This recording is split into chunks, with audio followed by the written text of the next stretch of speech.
Marcus Chen had been running his trading post on Station 12 for almost 15 years. He had seen every kind of alien walk through his doors. He had traded with the tall Valkyrie who spoke in whispers. He had bargained with the four-armed Draxians who loved human coffee more than anything in the galaxy. He had even done business with the mysterious Shadow Walkers who never showed their faces. But in all his years, he had never felt uncomfortable like he did today. The Goblins had arrived 3 hours ago. Their ship was small and ugly, covered in rust and strange symbols. Marcus had watched them dock from his office window. He counted 7 of them. They were short creatures with green skin and pointed ears. Their eyes were large and yellow, always moving, always watching everything around them. Their leader called himself Scrix. He was taller than the others by a few inches. He wore a long coat made from some animal skin that Marcus did not recognize. When Scrix smiled, his teeth were sharp and black at the edges. "Human merchant," Scrix had said when he first entered the shop. "We bring goods, special goods, things you have never seen before, things that will make you very rich." Marcus had heard such promises many times. Every trader who came through his doors claimed to have something special. Most of them were lying. But something about the way Scrix spoke made Marcus pay attention. There was confidence in his voice. There was also something else, something that sounded almost like a warning. The Goblins had brought crates into the shop. 12 crates in total. Each one was sealed with metal locks and strange glowing symbols. Marcus recognized the symbols as security seals from the Galactic Trade Authority. But something was wrong with them. The seals looked real, but they were slightly different. The color was too bright. The edges were too perfect. "What is inside these crates?" Marcus asked. Scrix smiled his terrible smile again. "Many things, human, many wonderful things. We have technology from the fallen worlds. We have medicine from the healing temples of Jenner. We have weapons that no one in this sector has ever seen." Marcus felt his stomach turn. The fallen worlds had been destroyed in a war 60 years ago. No one was supposed to have technology from those planets. The Galactic Council had made it illegal to trade such items. The punishment was death. "Where did you get these things?" Marcus asked carefully. Scrix waved his hand in the air. "We are traders, human. We find things. We buy things. We sell things. The where and how do not matter. Only the price matters." Marcus walked around the crates slowly. He looked at each one without touching them. His instincts were screaming at him now. Something was very wrong here. He had survived in this business for 15 years because he always listened to his instincts.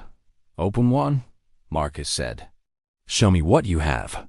Scrix nodded to one of his companions. The smaller goblin moved forward and pressed his hand against one of the security seals. The seal glowed brighter for a moment, then faded away. The goblin lifted the lid of the crate. Inside, Marcus saw dozens of small devices. They were round and silver, about the size of his fist. Each one had a small screen on top that showed strange symbols. Marcus did not recognize the technology, but he recognized the design. These devices were made by the Volfrani. The Volfrani had been one of the most advanced races in the galaxy. They had also been completely destroyed in the Purge Wars. "Communication devices," Scrix said proudly. "They work across any distance. No delay, no interference. Very valuable." Marcus knew this was true. Volfrani communication technology was legendary, but it was also supposed to be impossible to find. The Galactic Council had destroyed every piece of Volfrani technology they could find. They said it was too dangerous. They said some knowledge was better left forgotten. "Where did you really get these?" Marcus asked again. His voice was harder now. Scrix's smile faded slightly. "I told you, human. We find things. That is all you need to know." Marcus looked at the other crates. He counted them again. 12 crates of illegal technology. 12 crates that could get him executed if the council found out. But there was something else bothering him, something about the goblins themselves. He had traded with goblins before. They were clever and sneaky, but they were also careful. They never took big risks. They never dealt in items that could attract the attention of the council. These goblins were different. They were too confident. They were too eager to show their goods. Marcus moved to his counter and pretended to check his inventory screen. But he was actually accessing his security system. He ran a scan on the goblins without them knowing. The results made his blood run cold. The scan showed that 4 of the 7 goblins were carrying hidden weapons, not normal weapons. These were military-grade disruptors, the kind used by special forces units, the kind that could kill a human in less than a second. Marcus kept his face calm. He had been in dangerous situations before. He had learned how to hide his fear. But inside, his mind was racing. These were not ordinary traders. This was not an ordinary deal. "I need time to think about this," Marcus said slowly. "These items are very valuable. I need to calculate a fair price." Scrix's eyes narrowed. "How much time, human?" 1 hour, maybe 2. I need to check my accounts. I need to make sure I can pay you properly." Scrix looked at his companions. They exchanged glances that Marcus could not read. Finally, Scrix nodded. 1 hour. We will wait on our ship. When you are ready, call us." The goblins left the crates and walked back to their ship. Marcus watched them go through his window. As soon as they were inside their vessel, he moved quickly. He locked the doors of his shop. He activated his emergency shields. Then he opened the crates one by one and examined everything inside. The first 3 crates contained the communication devices. The next 2 crates held weapons of unknown design. The 6th crate was filled with medical supplies marked with Zener symbols. But it was the 7th crate that made Marcus stop breathing. Inside the 7th crate, he found personal items, jewelry, clothing, small toys, children's toys. Each item had a small tag attached to it. The tags had names written on them. Alien names, human names, names of people from dozens of different species. Marcus picked up one of the toys. It was a small stuffed animal designed to look like a creature from Earth, a bear. There was a tag on its foot. The tag said, "For Emma, age 6, happy birthday." His hands began to shake. He understood now. He understood everything. These items were not found. They were not bought. They were stolen. Stolen from people who had been taken. People who had disappeared. People who were probably dead or worse. The goblins were not traders. They were slavers. They were part of the networks that kidnapped beings from across the galaxy and sold them to the highest bidder. The communication devices, the weapons, the medical supplies, they were all taken from their victims. Marcus felt rage building inside him. A cold, hard rage that he had not felt in many years. He had lost his own daughter to slavers when she was young. They had never found her. They had never found the creatures who took her. For 10 years, he had wondered what happened to her. For 10 years, he had prayed that somehow she was still alive. He looked at the stuffed bear in his hands. Emma, age 6, someone's daughter, someone's little girl. Marcus set down the toy very carefully. Then he walked to the back of his shop. He opened a secret panel in the wall. Behind the panel was a locker that he had not opened in 5 years. Inside the locker was his old equipment, his armor, his weapons, his identity tags from the human colonial marines. Marcus had not always been a merchant. Before the war, before he lost his family, he had been something else entirely. He had been a hunter, a specialist in tracking and eliminating threats to human colonies. He put on his armor piece by piece.